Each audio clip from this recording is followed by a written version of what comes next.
Bismillahirrahmanirrahim.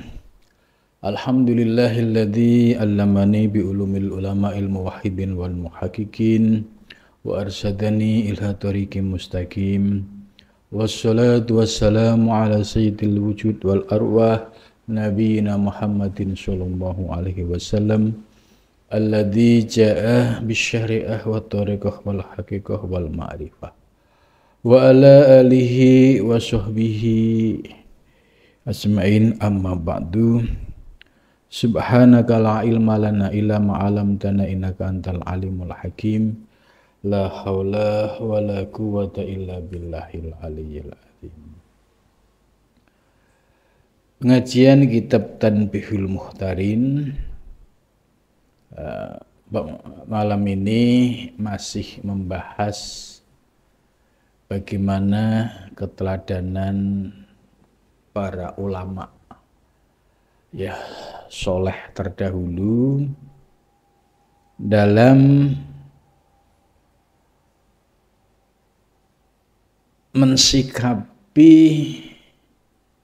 detik-detik akhir dari kehidupan. Di sini Syekh Abdul Wahab Asy-Sya'rani memberikan pembahasan khusus yaitu tentang akhlak para sufi yang solihin. Wa min akhlakihim radhiyallahu anhu syiddatu khaufihim minallah ayyahtima lahum bisu'in fayakunu minal mahjubin anhu finnar. Akhlak dari para sufi yang solihin yaitu bersikap sangat hati-hati dengan menumbuhkan rasa takut kepada Allah apabila detik-detik akhir dalam kehidupannya itu ayyahtima lahum bisu'il khotimah. Jadi akhir dari perjalanan hidupnya ternyata su'ul khotimah. Ini akhlak orang-orang soleh terdahulu. Sekalipun mereka ini adalah ahli ibadah, ahli taat, tapi tidak berani memunculkan rasa percaya diri bahwa dirinya itu dijamin pasti masuk surga, dijamin pasti husnul khotimah. Itu tidak berani sampai berbicara seperti itu.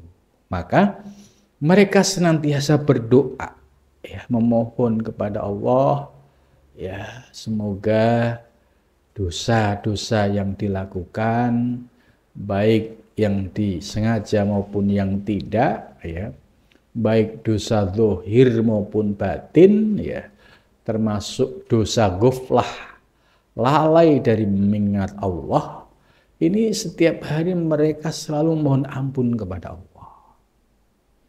Dan tentunya mereka juga memohon, Allahumma khtimni bi husnil khotimah.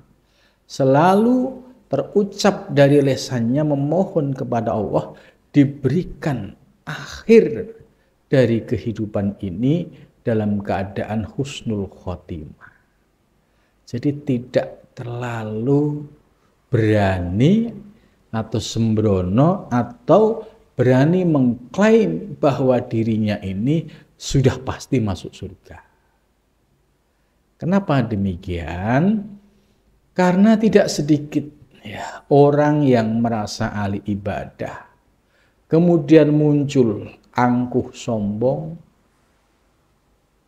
tidak sadar pada detik akhir kehidupannya dia dalam posisi su'ul khotimah.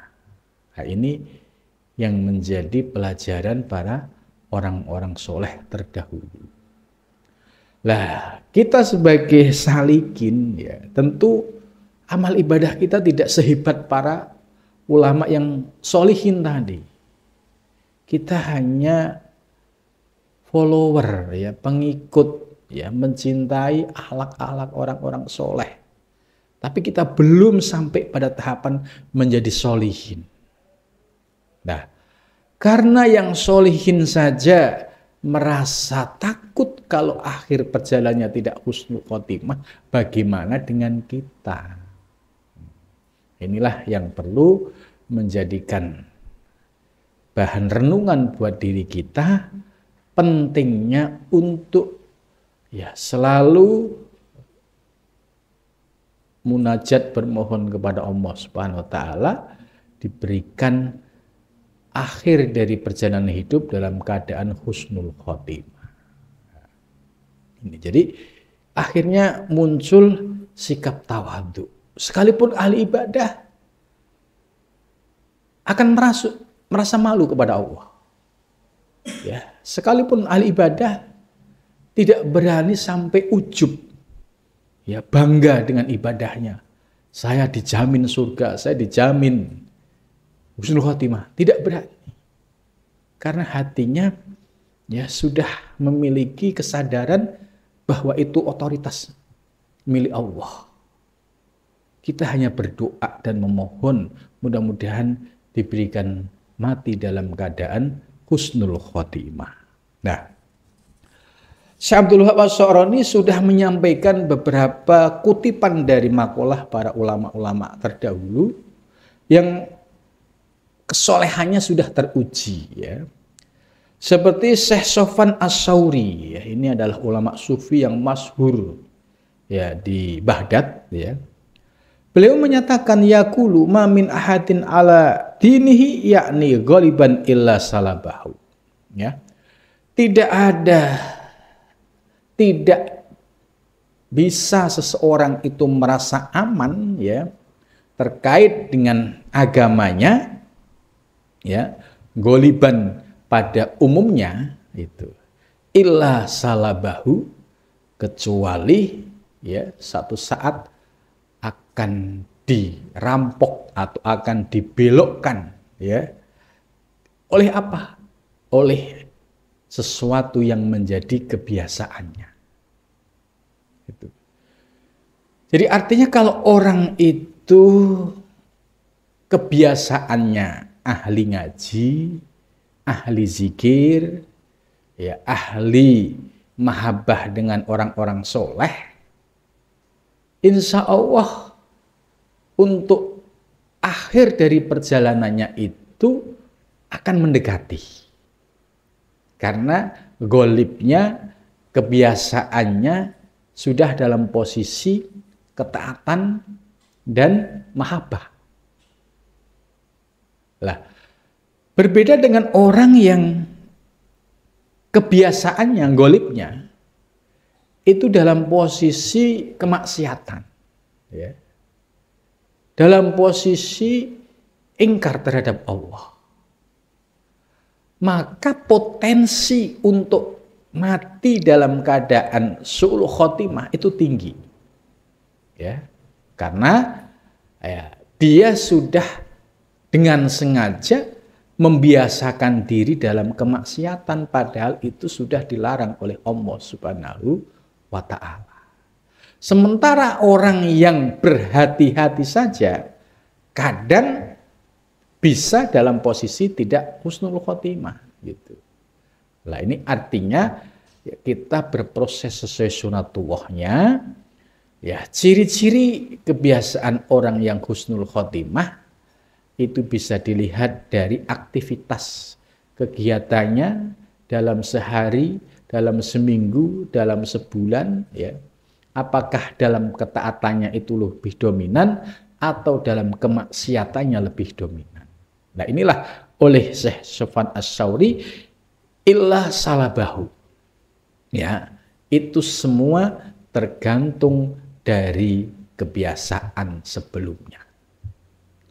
Orang yang biasa zikir, ya, misalnya zikir nafi isbat atau ismudzat, ya, suatu ketika malaikat Israel datang. Pada saat datang, potensi untuk zikir, ya, ketika malaikat Israel datang itu tinggi.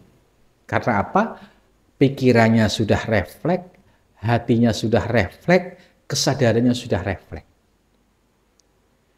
Berbeda dengan orang yang setiap harinya nggak pernah zikir, kalimat yang keluar setiap harinya hanya misoh-misoh, ya, mencaci maki orang, maka suatu ketika malaikat Israel datang, ya, maka yang akan keluar apa yang menjadi kebiasaannya.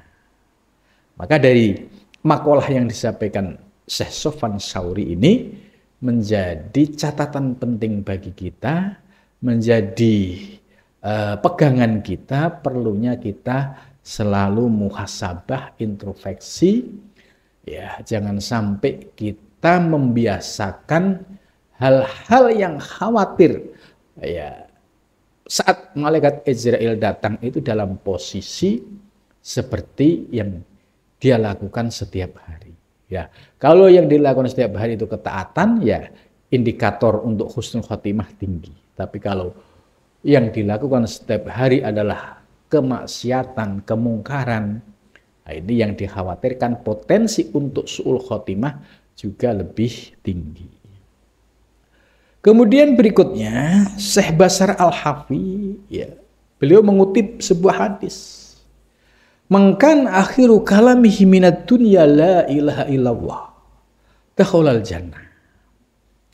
Barang siapa, ya, man ini sifatnya umum, nggak laki, nggak perempuan, pakai man, ya, nggak kiai, nggak gus, nggak habib, semua masuk man ini, ya, siapapun yang akhir kalamnya adalah la ilaha illallah dakhalal jannah, ya, dia akan masuk surga. Ini jaminan dari hadis Nabi, dan Nabi, ya, tidak pernah menyampaikan satu hadis, ya, itu dengan hawa nafsu, tapi melainkan dengan petunjuk dari Allah Subhanahu wa Ta'ala. Nah, untuk bisa mati, ya, istilahnya detik-detik kematian bisa zikir la ilaha illallah, ya, ini juga nggak bisa kemudian pakai ilmu ujuk-ujuk gitu.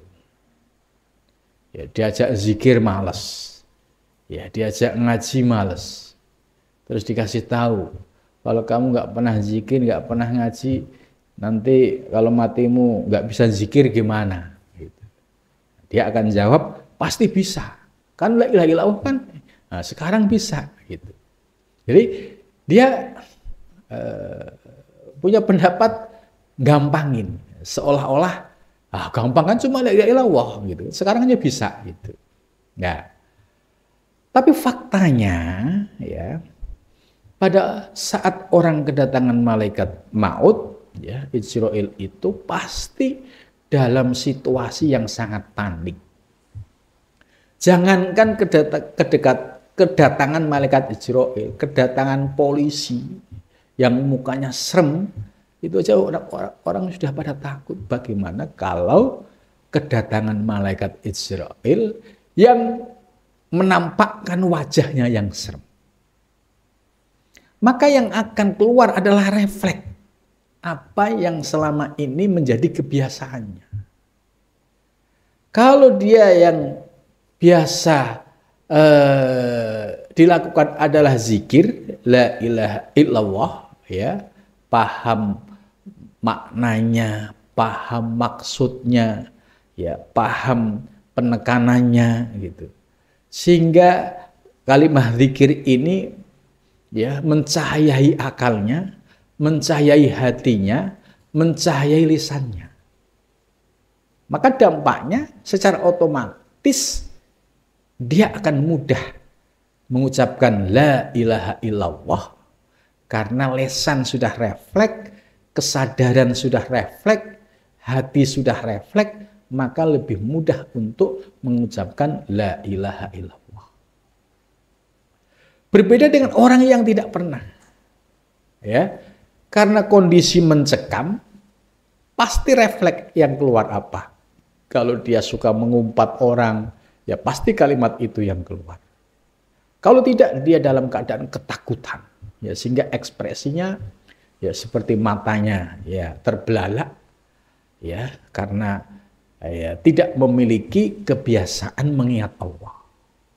Nah, disinilah kita baru memahami kenapa para ulama-ulama terdahulu ya selalu memberikan anjuran dan ijazah kepada para murid-muridnya untuk istiqomah dalam zikir la ilaha illallah. Ya, ternyata di sini rahasianya. Jadi prepare-nya itu ada. Kalau orang nggak pernah zikir, terus diajak zikir pasti sulit. Itu bisa ya dicek ya.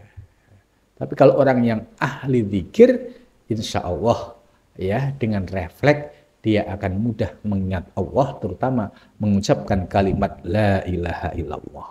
Itu. Ini makalah yang disampaikan oleh Bashar Al-Khafi dengan mengutip hadis Nabi. Kemudian selanjutnya, idza su'idatil malaikah biruhil mu'min. Ketika malaikat ya membawa ruhnya seorang mukmin, jadi berarti ruhnya itu sudah lepas dari jasadnya seorang mukmin. Jadi ruhnya sudah keluar dari jasadnya. Waqad mata alal Islam. Maka pada saat itu kalau orang tersebut mengucapkan la ilaha illallah atau Allah di dalam hatinya, ya dia berarti telah meninggal dalam keadaan Islam. Ta'ajabat malaikah. Malaikat itu kagum minhu dari orang yang refleks ya ketika detik-detik akhir sakaratul maut itu ya mudah mengucapkan zikir la ilaha illallah atau Allah. Wa qalu, dan mereka bertanya, kaifa naja hadza minad dunya? Malaikat, wih kamu hebat. Bagaimana kamu bisa selamat ya dari tipu daya dunia ini? Ya, terus dijawab, waqad halaka fiha khiyaruna. Karena ya kami sudah tidak ada pilihan lain ya kecuali hanya menuju kepada Allah. Artinya pilihan-pilihan kami yang waktu saat di dunia pengen kaya, pengen punya jabatan tinggi ya, itu qad ahlaka fiha, itu sudah dikandaskan oleh Allah, semua gagal. Gak ada yang apa yang saya inginkan itu tercapai. Ternyata di sini ada hikmahnya. Ketika semua keinginan saya untuk kaya nggak ya dikandaskan oleh Allah, untuk sukses juga nggak ada. Akhirnya aku hanya bisa berpasrah diri kepada Allah Subhanahu Wa Taala. Lah, ketika saya pasrah kepada Allah, inilah ternyata kami bisa mati dalam keadaan beriman. Nah, ini hikmah ya dari sebuah ujian dari Allah Subhanahu Wa Taala. Ternyata terkadang orang yang diuji oleh Allah itu bukan berarti ya dia mendapatkan murkanya, tapi bisa jadi sedang disayang oleh Allah Subhanahu Wa Taala. Nah, kenapa disayang? Supaya hamba ini selalu eling sama Allah. Kalau dikasih kesuksesan itu mudah lupanya, ya mudah lupa nggak sholat, ya mudah lupa nggak zakat gitu. Tapi ketika dikasih kesulitan, dikasih penderitaan, itu dia mudah bangun tengah malam, ya mudah untuk berzikir, mudah untuk meminta kepada Allah Subhanahu Wa Taala. Nah, di sini dapat ditarik sebuah kesimpulan, ya terkadang Allah memberikan ujian-ujian yang pahit-pahit, sesungguhnya Allah sedang mencintai seorang hamba. Tujuannya apa? Tujuannya Allah ingin mendengar keluh kesahnya itu ya, yang keluar dari lisan hamba itu selalu ingat kepada Allah Subhanahu wa Ta'ala. Wa kana Rabi' bin Huaisam. Wa kana Rabi' bin Huaisam radhiyallahu rahimahullah ta'ala yaqul, tatlu'u, keluar ruhul abdi, ruhnya seorang hamba, alama atas sesuatu, karena ada apa al-ghalibu kebiasaan alaihi atas hamba qabla mautihi sebelum meninggalnya. Ya, ini juga sama. Syekh Rabi bin Khaisam juga menyampaikan ruh seorang hamba itu akan keluar ya sesuai dengan apa yang menjadi kebiasaannya sebelum dia meninggal. Kalau ahli zikir, ya insya Allah yang keluar dari resanya adalah zikir. Kalau ahli misuh-misuh, maka yang keluarnya adalah kalimat pisuh-pisuh. Kalau ahli caci maki juga sama. Ini karena kembali kepada al-ghalib, apa yang menjadi kebiasaan. Qala wa qad dakhala ala muhtandur fakuntu kullama aqulu maka ketika aku mengucapkan la ilaha illallah yahsibu ad-darahim. Jadi artinya ketika dia mengucapkan la ilaha illallah ini memiliki nilai kualitas yang istimewa di sisi Allah Subhanahu wa taala. Wa kana Mutrab bin Abdullah radhiyallahu anhu yaqul berkata siapa Mutrab bin Abdullah, inni la'ajabu mimman halaka kaifa halaka. Ini sesungguhnya aku la'ajabu tidak kagum, tidak gumun mimman kepada orang halaka yang rusak. Kaifa halaka bagaimana dia rusak. Wa inama ajabu sesungguhnya aku kagum mimman dari orang naja yang selamat. Kaifa naja dari bagaimana dia selamat. Jadi maksudnya Syekh Mutrab bin Abdullah ini berkata, aku enggak gumun kalau ada orang yang dia hancur rusak, itu apa penyebabnya dia rusak. Tapi aku kagum terhadap orang yang selamat, ya selamat dari tipu daya dunia dan hawa nafsunya. Nah, itu saya ingin tahu bagaimana dia bisa selamat dari tipu daya dunia. Kalau orang yang rusak, ya udah jelas nggak usah ditanya, itu pasti ya sudah kebaca latar belakangnya gitu. Wa ma minallahi ta'ala al-'abdin bi ni'matin afdala min ayyumitahu 'alal Islam. Wa ma minallah dan tidak ada dari Allah ala abdin dari atas orang hamba bi ni'matin dengan kenikmatan afdalu yang lebih utama min ayyumitahu daripada hendak dia mematikannya 'alal Islami atas dalam keadaan tetap iman Islam. Jadi maksudnya tidak ada kenikmatan ya di dunia ini yang bisa menandingi kenikmatan pada saat mati dalam keadaan Islam. Itu. Jadi kalau ada orang ya memperoleh kenikmatan duniawi ya, misalnya punya rumah mewah, ya jabatan mewah, ya kedudukan mewah gitu. Ini bukan sesuatu yang istimewa. Bisa jadi ini istidrat, cara Allah untuk ngelulu, untuk menyesatkan seorang hamba.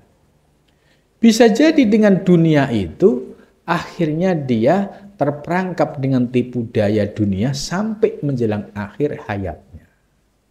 Ini sesungguhnya bukan orang yang mendapatkan anugerah, tapi musibah. Nah, yang teristimewa ya, yaitu orang yang mendapatkan anugerah mati dalam keadaan Islam. Siapapun dia. Itu. Mau orang cilik, ya, mau orang biasa, mau ulama gitu. Tapi kalau mendapatkan mati yang husnul khotimah atau mati dalam keadaan Islam, ini yang istimewa. Dan ini menjadi keinginan semua umat manusia. Itu. Nah, karena itu ya orang yang ingin mati dalam keadaan Islam ya, maka di dalam doa tahiyat akhir itu selalu ya kita ucapkan ya sabit qalbi ala dinil Islam atau ala dinik, itu sebagai munajat kepada Allah, ya sabit tetapkanlah qalbi hatiku ala dinika atas agamamu, atau ala dinil Islam atas agama Islam. Ini sebagai permintaan seorang hamba kepada Allah yang diucapkan setiap sholat. Wa kana Zaid bin Aslam radhiyallahu yaqul. Nah, selanjutnya Zaid bin Aslam radhiyallahu anhu berkata, "Lau kanal mautu biyadi, andai mati itu di tanganku, la adaqat hun nafsi, maka niscaya yang akan merasakannya yaitu nafsi, jiwaku. Wa ana muhibbun, dan aku termasuk orang yang mencintai lil Islam, kepada Islam. Walakinnahu, akan tetapi Islam laisa biyadaya, tidak ada di tanganku." Jadi Zaid bin Aslam ini berkata, andai mati itu ada di tanganku, ya niscaya ya yang akan merasakan itu jiwaku. Tapi aku lebih mencintai kepada Islam. Sayangnya Islam itu tidak dalam genggamanku, artinya dalam kuasa Allah Subhanahu wa ta'ala. Ya, sebagai seorang hamba ya hanya bisa berdoa dan bermunajat kepada Allah Subhanahu wa ta'ala, ya memohon supaya dimatikan dalam keadaan Islam dan mati dalam keadaan husnul khotimah. Wa baka Sufyan as-Sauri, dan menangis siapa Sufyan as-Sauri, hatta ghussa alaihi faqila lahu ala man tabqa, ya. Jadi Sufyan as-Sauri pernah nangis, ya, sampai nangisnya itu ya kenceng banget gitu. Terus ada yang bertanya, "Loh, kamu nangisin siapa, hai Sufyan as-Sauri?" Ya, faqala qad bakaina ala dunubi zamanan. Ternyata ya Sufyan as-Sauri ini ya dia nangis atas dosa-dosa yang telah dilakukan pada masa lalu. Ya, ini selevel Sufyan as-Sauri, nangisnya itu nangis mengingat dosa masa lalu.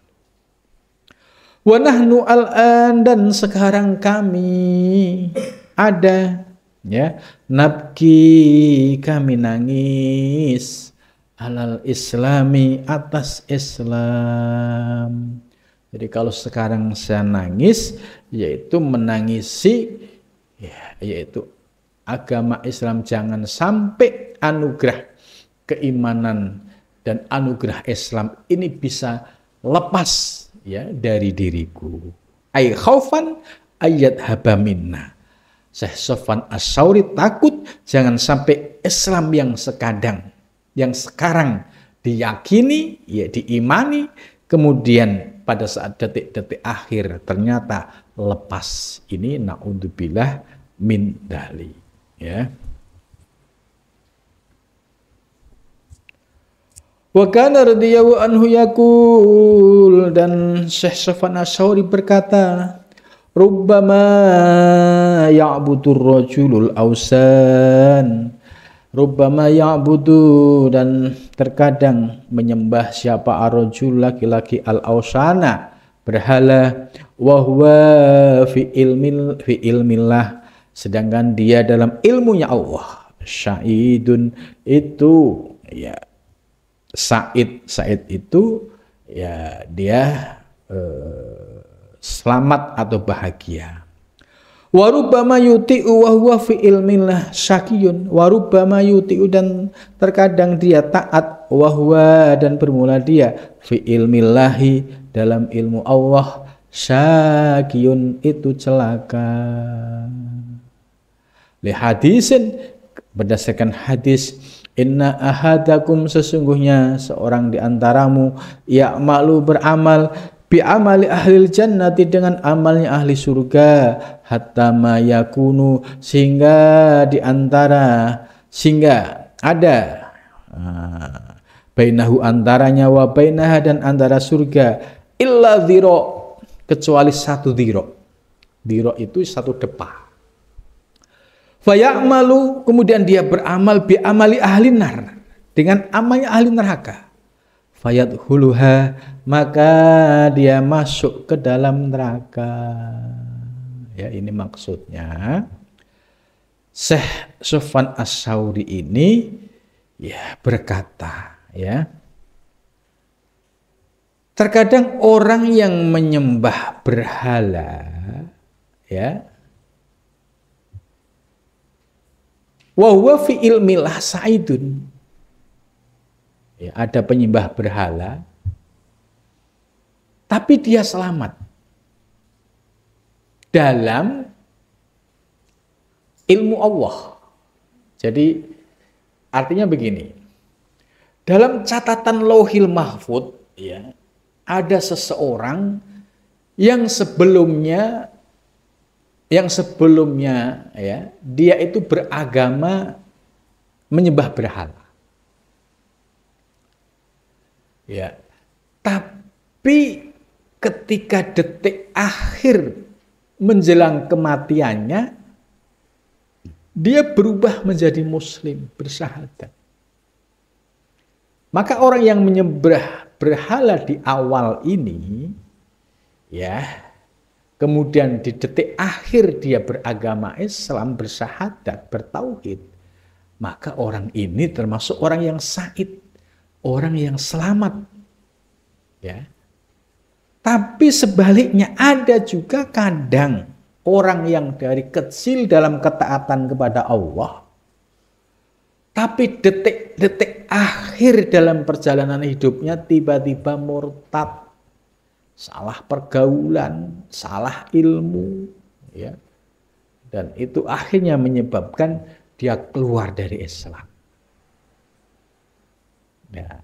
Dan tidak lama setelah keluar dari Islam mati. Maka orang yang seperti ini, ya, dia termasuk sakiyun, orang yang celaka. Ini naudzubillah min dzalik. Ya. Pernah ada cerita nyata, ya, seorang mahasiswa yang, ya, belajar ilmu-ilmu filsafat, ya. Kemudian, ya, saking puncak dari memahami filsafat ini, kemudian kebablasan. Akhirnya ragu dengan agama Islam yang sudah, ya, dia peluk sejak kecil. Terus akhirnya dia keluar dari Islam menjadi Kristen. Keluar lagi menjadi Buddha, keluar lagi. Untungnya dia bisa kembali ke Islam. Coba kalau kebablasan. Ya, ini nyata gitu. Nah, maka di sini perlu sikap hati-hati, ya, nggak boleh sembrono. Saya keluar dulu nanti masuk lagi. Iya, kalau bisa. Kalau dikunci oleh Allah, nggak bakalan bisa balik lagi. Gitu. Maka apa yang disampaikan oleh Syekh Sufyan Ats-Tsauri tadi berdasarkan sebuah hadis, ya, bahwa seseorang yang beramal sejak kecil itu amal ahli jannah, ya, dari kecil ngaji, ya, terus anak-anak ngaji, remaja ngaji, sampai tua ngaji, gitu. Hatta mayakunu bainahu wa bainaha illa dhira'un. Nah, tiba-tiba di detik akhir sebelum satu dhira', ya, dari ajalnya, fayamalu bi amali ahlin nar. Tiba-tiba salah bergaul, ya, dianggap agama itu semua sama. Oh, ya udah, saya keluar dulu dari Islam. Nah, setelah keluar dari Islam, kemudian fayadkhuluha, dia akan masuk menjadi ahli neraka. Ya, ini di kitab Riyadhus Shalihin ya juga disebutkan, dicontohkan ya, ada seorang pemuda yang sudah membunuh 99 kepala datang ke seorang tokoh agama ya, menyampaikan saya sudah menyembelih orang, membunuh orang 99 kepala, apakah saya bisa bertaubat? Menurut kacamata ilmu fikih ya, ilmu lahiriah, ilmu hukum ya, orang membunuh satu ya harus dibalas dengan dibunuh gitu.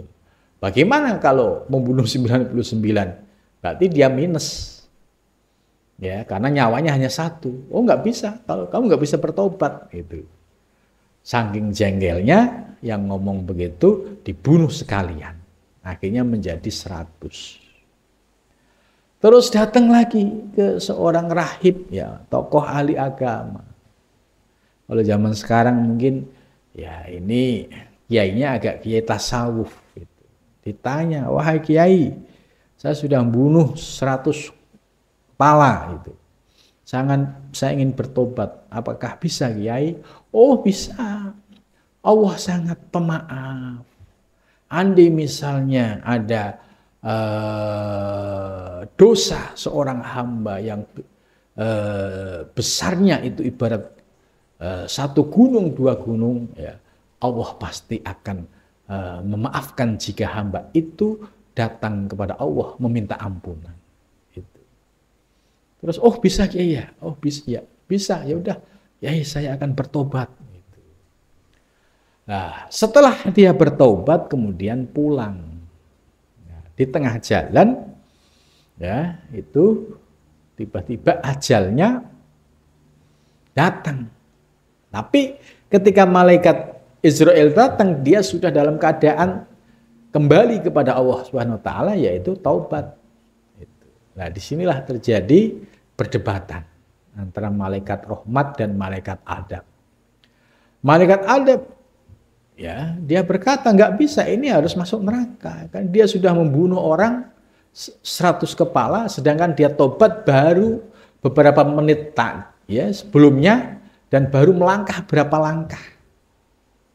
Malaikat rahmat tidak bisa. Dia sudah dalam rahmat Allah. Kalau dalam rahmat Allah, dia dalam ampunan Allah. Sekalipun ya dia sudah membunuh 99 plus 1 yaitu 100. Akhirnya yang menang yaitu rahmat Allah ya, itu ya ketika turun kepada seorang hamba, maka seluruh dosa-dosa masa lalunya akan diampuni oleh Allah Subhanahu wa Ta'ala. Jadi apa yang disampaikan oleh Syekh Sofwan Ats-Tsauri ini, kita supaya berhati-hati, tidak boleh sembrono, ya, tidak boleh dengan bangga dengan ketaatan kita, karena hati itu bolak-balik. Gitu. Maka disinilah pentingnya kita untuk terus hati-hati, merendah, ya, disebut misalnya sebagai pendosa, ya tidak apa-apa, memang dosanya banyak gitu. Tapi jangan sekali-sekali ya kita ngasih peluang iblis untuk masuk, yaitu seperti merasa ahli ibadah, merasa ahli taat, merasa paling suci. Ini sama saja membuka pintu iblis untuk masuk. Sebab kalau orang yang sudah merasa paling suci, ya, paling soleh, ini sudah iblis, pasti selangkah lagi jatuh. Gitu. Nah, maka dengan demikian kita mengikuti akhlak para ulama salafus soleh, ya, untuk senantiasa berhati-hati, ya, jangan sampai kita tergelincir oleh kelupaan kita, keangkuhan kita, kesombongan kita dalam beribadah kepada Allah Subhanahu wa Ta'ala. Ternyata ini juga ada potensi tergelincirnya seorang hamba ya dalam menuju Allah, sehingga dampaknya yaitu tidak menjadi orang yang husnul khotimah, tapi bahkan bisa menjadi su'ul khotimah. Ini naudzubillah min dzalik. Ya.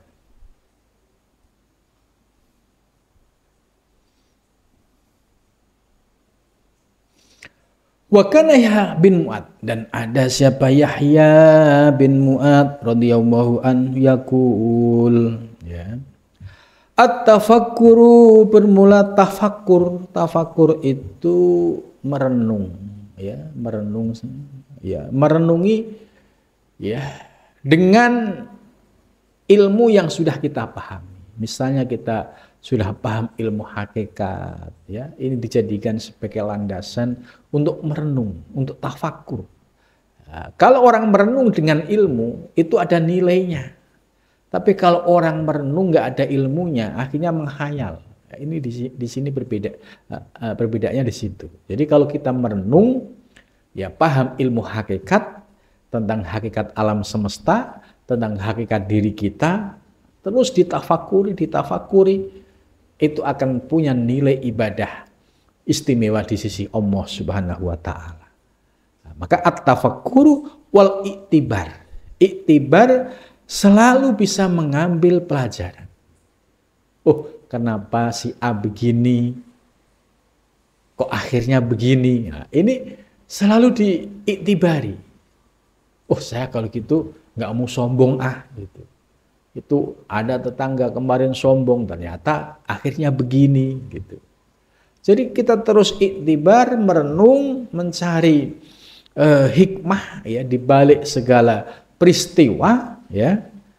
Maka tafakkur dan iktibar ini yahrujani, keduanya akan keluar min qalbil mukmin, dari hatinya seorang mukmin.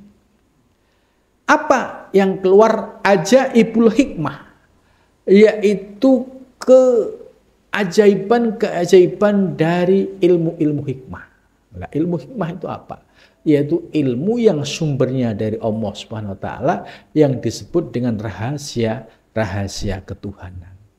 Maka kalau kita tafakkur didasari dengan ilmu tasawuf, ilmu hakikat yang benar, dan iktibarnya juga benar, maka akan menghasilkan, ya, sebuah hikmah yang sumbernya dari Allah Subhanahu wa Ta'ala. Tiba-tiba ada pencerahan ilmu baru yang tidak diperoleh dari sumber buku manapun. Nah, inilah yang disebut dengan ajaibul hikmah. Fatasma'u minhu aqwalan taradhahal hukama, dia akan mendengarkan ucapan-ucapan para ulama dengan ridho. Ya, akhirnya dia baca hikam, enak sekali, menikmati sekali. Jadi makalah-makalah dalam hikam, kalau bagi orang yang sudah terbuka mendapatkan anugerah ajaibul hikmah, baca hikam itu kayak posisinya itu ada di dalam kitab hikam itu. Kenapa? Ya karena semua yang dibicarakan apa yang dia rasakan. Itu. Jadi tardhuhal hukama. Wa tahdulaha riqabul ulama, dan dia juga bisa bersikap rendah hati, tawadhu, ya, tidak angkuh, tidak sombong. Wa ya'jubu minhal fuqaha, dan juga kagum, yaitu para ulama-ulama fikih. Wa yusyari'u ila fidil udaba, dan juga memudahkan bagi para ahli sastra, ya, untuk menghafalkan, ya. Jadi ini maksud pentingnya tafakur dan iktibar, karena ini menjadi kunci untuk memperoleh ajaibul qalbi, atau yang disebut ajaibul hikmah, yaitu keindahan-keindahan ilmu rohani yang sumbernya dari Allah Subhanahu wa Ta'ala. Wa kana Sufyan as-Tsauri, dan ada siapa Sufyan as-Tsauri radhiyallahu anhu yaqul berkata siapa Sufyan as-Tsauri, khauful mu'min, bermula takutnya seorang mukmin, wa hasnuhu, dan sedihnya, ala qadri nuri basyiratihi, atas kira-kira cahaya basiroh hatinya. Jadi khauf dan sedihnya seorang mukmin itu tergantung dari kelembutan hatinya. Maka kadang orang ada yang mudah menangis, terenyuh, karena apa? Hatinya lembut. Tapi ada juga orang yang susah sedih ya, padahal nyata di depannya itu ada sesuatu yang membuat sedih tapi tidak tersentuh hatinya. Ini namanya hati yang sudah mengeras itu. Wa kana wajhu Muhammadin wasi'a annahu wajhalik sakilan faqatat walada wa kana la yarahu ahadun illa zalat min qalbil qaswa. Itu. Jadi orang yang hatinya itu dipenuhi dengan zikir, itu wajahnya akan memancarkan yaitu aura ilahiyah. Tapi kalau hatinya itu tidak pernah dibuat zikir, maka akan nampak ya kegelapan di aura wajahnya. Jadi ini bisa buat membaca orang apakah dia ahli zikir atau tidak, itu akan nampak, yaitu aura ilahiyah akan muncul dari wajahnya kalau hatinya itu senantiasa selalu berzikir mengingat Allah Subhanahu wa ta'ala. Wa kana, dan ada siapa radhiyallahu anhu yaitu Sufyan Ats-Tsauri yaqul berkata, la tashab, jangan kamu berteman, minan nasi, dari manusia, illa man ya'idzuka, kecuali orang yang menasihatimu, biru'yatihi, dengan apa yang dia lihat, qabla kalami, sebelum dia bicara. Jadi maksudnya jangan mudah berkumpul dengan orang, terlebih orang yang akan memberikan nasihat kepadamu, kalau orang tersebut belum merasakan apa yang diomongkan. Gitu. Jadi ya orang yang sudah merasakan, pasti apa yang diomongkan itu berdasarkan dari apa yang dirasakan. Berbeda dengan orang yang bicara sesuatu yang tidak pernah dirasakan, pasti akan kelihatan ngarangnya. Gitu. Nah disinilah perbedaan ya, orang yang bicara dari biru yatihi qabla kalamihi, ya dia bicara dengan apa yang dirasakan, berbeda dengan orang yang bicara tanpa merasakan. Mudah-mudahan dari penjelasan kitab Tanbihul Mukhtarin dapat menambah khazanah keilmuan kita ya dalam memahami perjalanan menuju Allah Subhanahu wa taala. Mudah-mudahan kita diberikan kekuatan lahir batin oleh Allah dan diberikan anugerah husnul khotimah. Amin ya rabbal alamin.